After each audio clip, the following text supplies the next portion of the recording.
If you're struggling to transition from safe racing setups to fast, aggressive, and loose setups, this video is for you, because this is the most difficult plateau to break as a racing driver, and if you break it, you get a huge boost in your driving technique, and everyone around you will notice a difference because you're gonna find seconds per lap. I'm a Radical US champion and IMSA professional racing driver and coach with over 11,000 students, and this is the most common and most difficult shift in driving style that can make you able to drive any car in any setup that anyone throws at you. And this plateau is the transition from driving understeer and safe setups to being able to drive oversteer or aggressive setups. You see, at first we drive understeer cars because they don't want to snap and spin all the time. Safer setups also allow us to learn other important skills before moving on to dealing with oversteer, like vision, threshold braking, racing lines, safety, and consistency. But the truth is that understeer cars are almost always slower than oversteer cars. And that's because when the front tires reach the limit first and start breaking grip, the front tires start sliding outwards, while the rear tires are still keeping up easily. That means we're under the limit on the rear tires because they are not being used to their peak. So in the end, through understeer, we're actually not using all four tires to the limit. We're over the limit on the front tires and under the limit on the rear tires. Because of that, we're not creating the maximum lateral force that the car is capable of theoretically producing during the corners. And just to make sure these arrows are actually correct, on an understeer setup, you're also not using all the grip on the front tires, because if you did get a setup that gives the front tires more grip, they would have more forces as well as the rear tires. So in an understeer setup, even the front tires are not on their actual lateral force capability. They're just breaking grip early, but they're not exerting the forces that they are capable of doing. Here's a very cool way of visualizing how abusing the front tires actually makes you underuse the rear tires. Let's understand this animation that I made for you guys, just so it's as clear as possible how the front tires directly affect the rear slip angle. Just think like that. If you don't turn the steering, there's no rear slip angle. The car is going straight. So the rear tires always react to what you do with the fronts. You turn the fronts, you cause the platform to turn, and then the rear tires react to that. The rear tires slip angle are always going to be directly related to what happens with the front tires first. Of course, that reaction is pretty immediate, right? So you start turning, here turn in, a little bit of braking, understeer is set up. Still possible to induce oversteer and to get the rear tires to really work, especially on this car because of the open differential. I'm going to explain later in the video that you can still induce a spin or oversteer in an understeer setup. It's just more difficult. Right here, I get to the limit on turn in, but as soon as I release the brakes and start turning more the steering, now, something happened. The front slip angle is higher, and I'm past the optimal slip angle, meaning now I'm starting to create less forces. So as I turn more and more and more the steering, I'm creating less and less and less forces. Because I'm creating less forces on the front tires, then the rear tires have less force to react to. That means now we're starting to use less of the rear tires, not because we're abusing them, we are abusing the fronts, and the rear tires are being less used now because they have less forces to react. So now, if I turn a lot the steering, get back on power, even more understeer. Now we reach peak understeer, and now you can see that the rear tires are really under the limit at this point, because this is the force that the front tires are creating. Abuse the front tires, by consequence, you underuse the rear tires. And the overall forces that you get are also lower, so the car has less lateral forces and you're able to carry less speed. And here is where we lose most of the time. Minimum speeds through understeer, we're most likely going to be a few kilometers slower in the minimum speeds of every corner, which is why even though you think you're doing a perfect lap, you're still 1 or even 2 seconds slower than your teammate that is using a more oversteery car. The reason understeer is our first step is because as soon as you get on it, nothing happens and you're just limited to rotating that amount that the car wants, but it stays there, turning consistently. It won't just spin on you. Now, there's a big chance you tried an oversteer car or setup and felt extremely frustrated because the thing was always sliding and spinning on you and you never knew exactly how to control it. You feel like you don't have a low enough reaction time to catch the slides and benefit from those setups. And because of that, you end up bouncing back to understeer cars. So here's the way of making this transition and finally finding that extra minimum speed in oversteer cars without sliding or oversteering all the time. First, understand that cars don't only oversteer and understeer because of their nature and setup, but also because of your driving inputs. Never forget this. You can still understeer in oversteer cars, and you can still oversteer in understeer cars, but only if you learn how to induce those behaviors properly through your driving.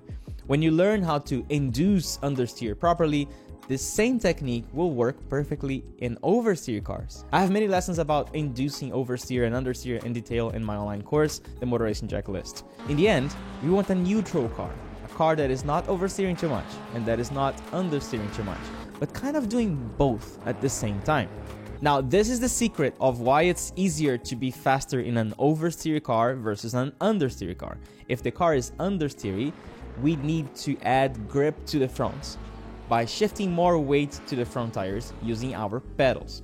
So you need to trail brake more to make the car rotate more on corner entry, for example. But the problem is that trail braking will also kill your speed, which is why it's so difficult to be fast on understeer cars. Now, if the car is oversteery, we need to add grip to the rear tires by shifting more weight to the back using our pedals. And to shift that weight back to the rears, we need to trail brake less and let the car rotate on its own, since it already wants to rotate naturally, which actually allows us to carry more speed into the corner because we are braking less. You see, the weight transfer involved in inducing more rotation almost always means lifting the throttle or keeping the trail braking, and those inputs naturally decrease your speed. And the inputs involved in supporting the rear tires and lifting the fronts to induce a more stable platform actually also help you carry more speed, since that means releasing the brakes and lifting less the throttle. The biggest problem with oversteer is that it requires a quick correction and a quick reaction compared to understeer. When you reach understeer, you can just sit and wait, so you don't need to quickly react to anything. But when you start oversteering, you have a fraction of a second to do something about it, and if you don't do anything about it, you spin. So, how do we improve our reaction times to correct these fast snaps in these fast and aggressive setups? The answer is actually simple. You have to learn how to cause that behavior on purpose in the simulator so you can understand what it takes for the car to oversteer. The more you do it, the more you can predict when it's going to happen and the faster you're going to correct it. Because our reaction times are directly related to whether we expect something to happen or not. When you're sitting at the grid and the race is about to start, you're looking at the lights and you know they will become green at some moment. So you're ready to react as quickly as possible. But when something you don't expect happens, you get confused and your brain takes many more steps to understand what's happening and then reacts to it. So your reaction times to unexpected things is 10 times worse. This is why it's so important to understand when the oversteer is more likely to happen, where in the corner it's more likely to happen, and what inputs you need to do to cause it to happen. This way you can already expect it to happen, and your reaction times will be 10 times better. This is an understeer setup. If I just lift, it's not going to spin. If I chair brake a little bit, it rotates more, but it's still not spinning. I need to chair brake even more to make it actually spin. You saw the pressure difference, around 30% brakes there to be able to get the car to rotate as much as we want. In order to make that spin happen, you need to decelerate a lot and you need to really get a lot of weight on the front tires, which kills your speed completely. Again, this is proof that you can still oversteer in an understeer setup. You just need to decelerate more because you end up braking a lot more. Now let's try an oversteer setup. On an oversteer setup, if I just lift, it already starts oversteering. It didn't spin, but it already started sliding a lot. If I want it to spin, I'm gonna add a little bit of brakes. How much do I need? Pretty much 5% brakes, compared to 30% brakes that I needed in the understeer setup. Obviously, this is a very aggressive difference, just for the sake of explanation. The difference between understeer and oversteer setups in the real races are not gonna be that extreme, but this is the best way for you to see that in an oversteer car, you need a lot less weight to make the car spin. Now, here's the right way of correcting oversteer. Beginners tend to make slow and big corrections that tend to throw the car outwards, mostly because someone told you that smooth is fast. And this is a big problem. Here's why. This is a slow and big correction that generally beginners do. If you've been told to be smooth and gentle with the car, you tend to do that in everything. You tend to be smooth on the brake application, smooth on the brake release, smooth on the turn in. But you should never be smooth on the correction.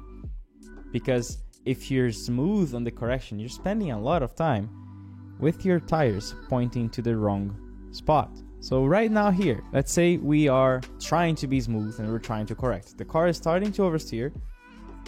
We're feeling it and we're smoothly correcting it. Look at the problem right now. During this correction, right now, this fraction of a second here, these tires are pointing outwards. Now, because of this, we're already altering our line a little bit. Instead of going this way and like we're going for this direction, we're actually shifting during the correction the direction. And this offset in angle here carries over through the whole line. Per oversteer correction, let's say we have another one here, there is always an irreversible change in line that will prevent you from accelerating. Unnecessary oversteer corrections will make you lose a lot of time. You may think, well, we have to correct, otherwise the car is going to spin. So how much should we correct? Well, we need to only adjust the level of oversteer so that the car is still pointing to the inside without sliding too much.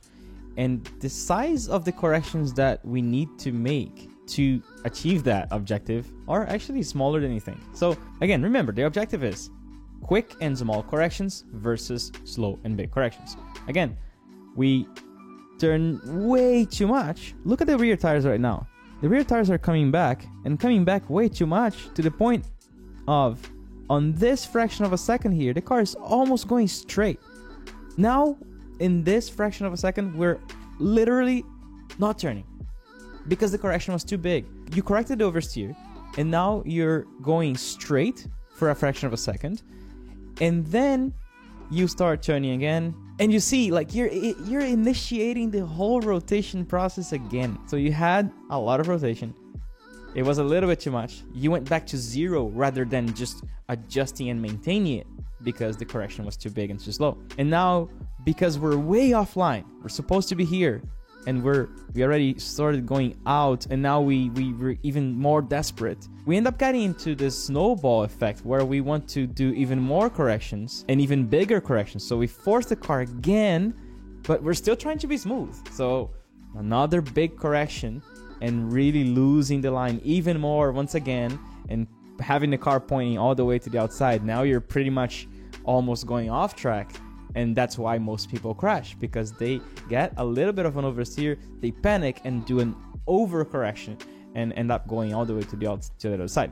You see, the correction should be small enough so that you're still maintaining the rear tires on the limit and you're not telling the front tires to point to the other side. Your correction should be as tiny as possible to just adjust that slide angle and stay on it. And we're going to do that by doing the correction a little bit and then pulling the steering back to where you want it to go. So you see here, we are oversteering. We make too much of an aggressive correction. Now we're under the limit here. Now we're initiating another rotation. We slide again here. Okay, so let's paint this red. We're already a little bit offline here at this point. We're oversteering here. Big oversteer. Maybe a little bit too late to correct, right? And then because we're late, we end up doing a big correction. And boom, again, we're off the limit here. So big oversteer. And then we're under the limit here, having the car going straight again. And then we force the car again right here. And another oversteer and then straight again. So you see, in the end, the problem with these corrections is that if you do overcorrect too much, you spend actually a lot of time under the limit rather than maintaining that and keeping the car pointing as much as you can and creating as many forces as possible to the inside, to the direction that we want the car to turn. And here's an example of how you should actually make your corrections. quick and small, and always trying to bring the fronts back as early as possible to the direction that you want the car to turn.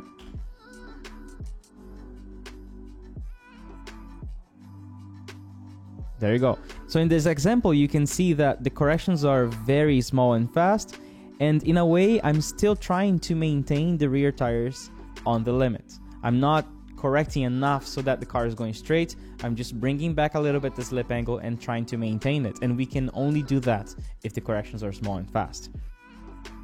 One correction, two corrections, and then at this point, I'm now just shifting the weight back to the rear tires by accelerating. And at this point, because this car doesn't have a lot of power, I'm not gonna get that much of an oversteer anyways. So the car pretty much already starts understeering out to the exit. Another really important technique that allows us to make all these corrections with precision is the light hands technique. If you're gripping the steering wheel too hard, you can't feel the force feedback on your steering, and your corrections naturally get too big, too slow, and they also start too late. If you relax your hands, the force feedback on the steering can even make the correction for you, which is what I call the passive counter steer in my online course, the Motor Racing Checklist. I have a full lesson about the light hands technique and advanced steering techniques there. The most important moment to have your hands relaxed on oversteery cars is on the initial turn-in as you're trail braking into the corner. With trail braking, oversteer cars are more likely to spin on that initial cornering moment because there's still way too much weight on the front tires. So if you relax your hands and you turn very progressively at first, feeling the force feedback telling you what's happening with the car, you can feel the car wanting to turn, which you can then build upon as you add more and more steering to the corner. This also naturally makes you create a more V-shaped line, where the line of the corner is more of a spiral into the corner rather than a U-shaped line where the line is more of a circle, which is the geometric line that we learned. Listen, there's no better feeling than being able to drive the aggressive setups some fast drivers make and being able to extract the car's performance from it. If this video helped you, like and subscribe and I'll make more of them. See ya. If you're a racing driver and you want to reach an advanced level, there's a faster and easier way to become competitive. I've gone from this to this in 5 years. Now, we've created the perfect free driver development guide to help you understand the right order of racing skills to develop if you want to become a competitive driver as quickly as possible. This guide was made after 3,000 hours of combined high-level coaching.